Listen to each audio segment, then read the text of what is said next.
vắt nó bọn nào này trôi lệ bạt anh này thôm đã tiếc mà thùng bệnh vót nó phải bạch tao đi sơn mà chui nhỉ còn tray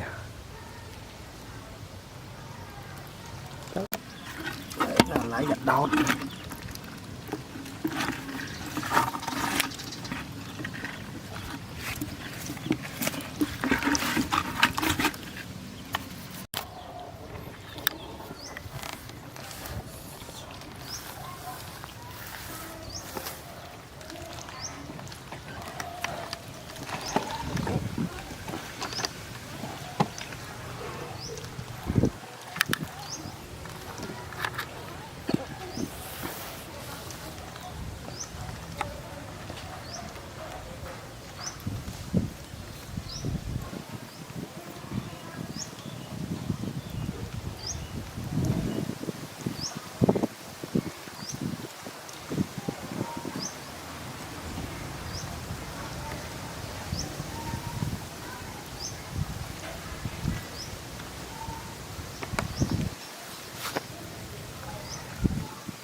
xí ra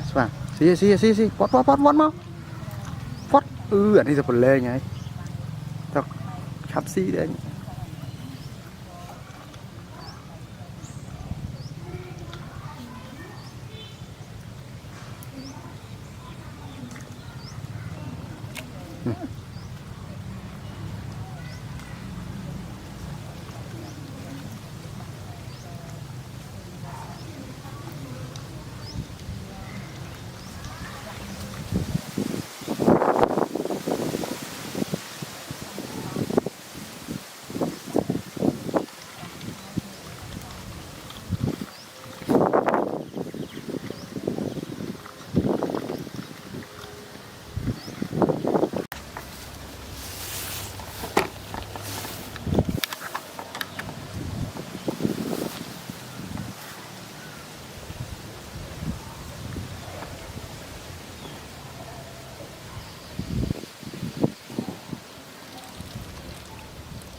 xí ra xí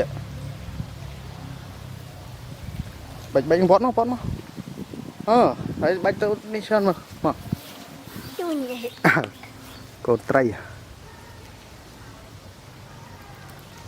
đó một bùa đấy đã tức báo tức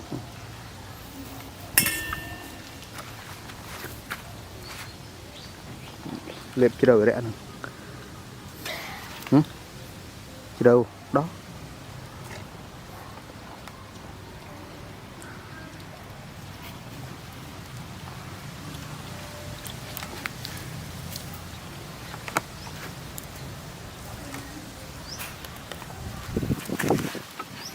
nuôi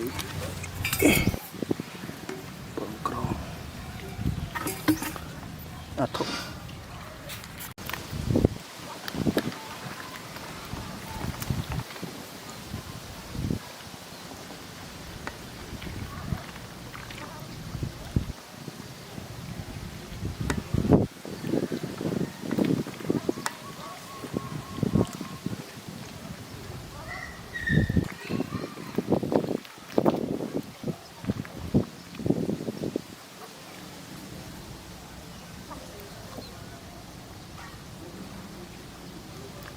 xì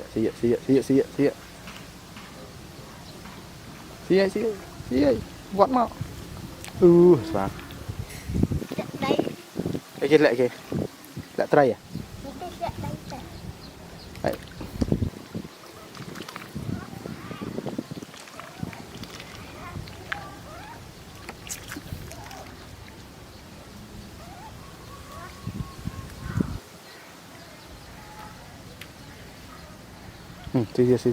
Xì vọt mau nào phần nó ấy mấy vọt khẳng ta tức nhỉ à ngọ bạch ngọt đỏ biết